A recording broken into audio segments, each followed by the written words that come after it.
Thank you, Mr. President. I have two unanimous consent requests. The first won't draw objection. The second, I fear, will. My first is that the following 5 interns in my office be granted floor privileges for the remainder of the year: Madison Mallon, Chris Brown, Britt Jakovich, Devin Bradley, and Alana Van Nostrand. Without objection. Thank you very much, Mr. President. As Senator Murray noted, 100 people die from gunshot wounds every single day. We can't go 24 hours without news of another mass shooting somewhere in America. My kids and millions others hide in corners of their classroom or in their bathrooms preparing for a mass shooting at their school, and this body does nothing about it. The good news is we have a piece of legislation that enjoys 95% support in the American public and will undoubtedly make an enormous impact on gun violence rates in this country. And so I will give more extensive remarks after I make this unanimous consent request.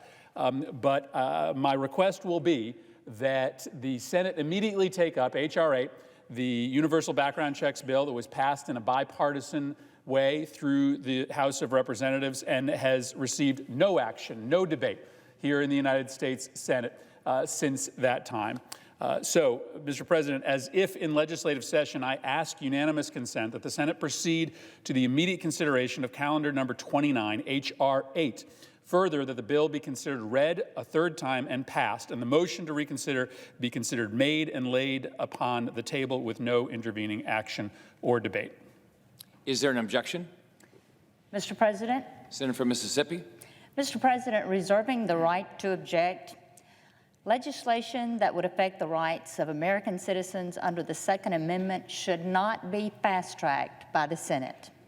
Efforts to criminalize otherwise lawful conduct with firearms by law-abiding gun owners should not be exempt from consideration by the appropriate committee of jurisdiction. It should not be exempt from debate on the Senate floor. If this so-called common sense bipartisan legislation was indeed crafted with strong bipartisan input, it shouldn't have any problems advancing by regular order. Many questions about this legislation need to be answered before it's forced upon law-abiding gun owners. If I wanted to give my best friend's son or grandson my hunting rifle, would we first have to appear before a licensed gun dealer and go through a lengthy and potentially expensive background check? This is my understanding. We have many questions like this. My constituents would like to have an opportunity to weigh in on our measures like these, which is why we can't fast-track legislation that affects America's Second Amendment rights. I object to this unanimous consent request, Mr. President, and I yield the floor. Objections heard. President. The Senator from Connecticut. Mr. President, I appreciate the good faith objection from my friend from Mississippi. But the good news that I can convey to her is that my Republican Senate friends who want to have some impact into the consideration of the future of American gun laws have ample opportunity to do that because you're in the majority. Senate Republicans control the Judiciary Committee. Senator McConnell can decide to bring any measure to the floor. And so if the concern is that there hasn't been enough Republican input into the question of whether criminals or terrorists or people who are seriously mentally ill get guns, then convene a discussion on this. Bring a debate to the floor. Have a process in the Judiciary Committee. Don't just stay silent. Right? It doesn't pass the straight face test to come down here and say, well, we can't take up H.R. 8 despite the fact that it has 90% public approval because we haven't had input on it. You're in the majority. You have the ability to pass legislation that you support, that Democrats can support as well. And the idea that we are just going to sit here and twiddle our thumbs week after week as 100 people are killed by guns through suicides and homicides and accidental shootings. It's an abdication of our basic responsibility as United States senators. There's nothing that matters more to our constituents than their physical safety.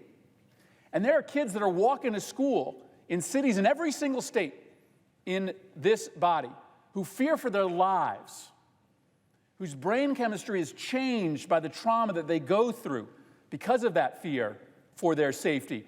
and they can't learn, and they can't cope, and they can't build strong relationships. My kids go through active shooter drills at school because they, in fact, expect that someday someone will walk through their doors and start firing a military-style assault weapon in one of their classrooms. And I get it. There's a difference of opinion on exactly how we should expand background checks.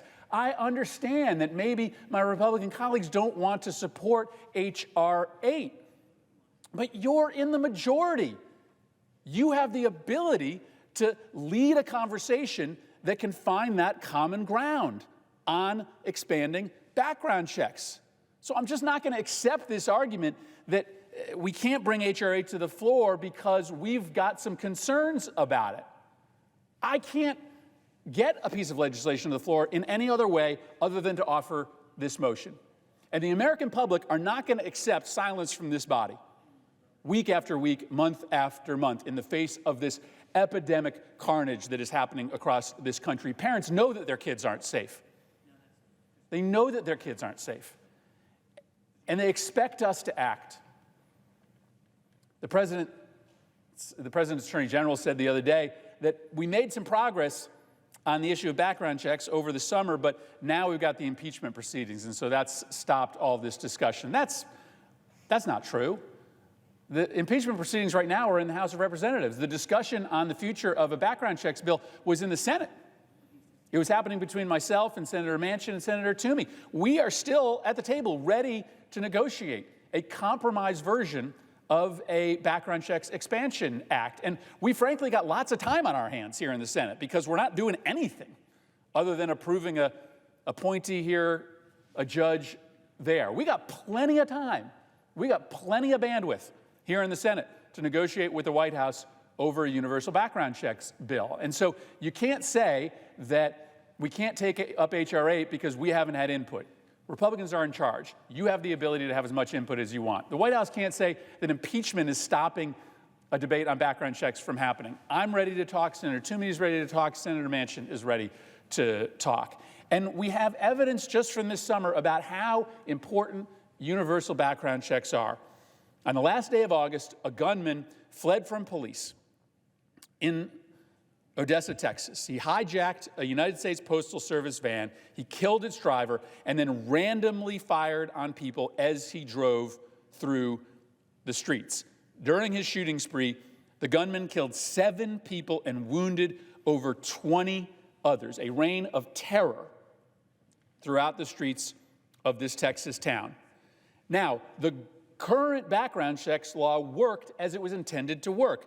The shooter tried to buy a gun in January 2014, but he was denied. Why? Because he had been found to be so seriously mentally ill when he was committed to an inpatient institution that his name was placed on the list of individuals who are prohibited from buying weapons. The problem is Texas doesn't have universal background checks, meaning that it was as easy as pie for the shooter, after he got denied a gun purchase at a bricks and mortar store, to just go find a private seller who would sell him a military-style weapon without a background check. And in this case, it resulted in 20 people getting hurt and 7 people being wounded. This easy way to find loopholes through the nation's background check system, but that happens every single day. Every single day, somebody buys a gun at a gun show or online or through a private sale because that's the way they can get a gun without having to go through a background check. And so I am deeply, deeply troubled. I'm profoundly, profoundly aggrieved by my body's reluctance to even take up a conversation about the future of gun policy in this country. I wish there wasn't an objection. I wish that we had an opportunity to be able to discuss the future of background checks, the future of our gun laws on the Senate floor. Our constituents expect us to have that debate, and this won't be the last time that we come down to the floor to try to force a debate, to force a conversation in this body so that we can find bipartisan consensus on an issue that enjoys 95% public support, 80% support from gun owners, 70% support from NRA members. There's almost nothing else that is less controversial in America today than the issue of universal background checks, and we will continue to press that case on behalf of the American people. I yield the floor.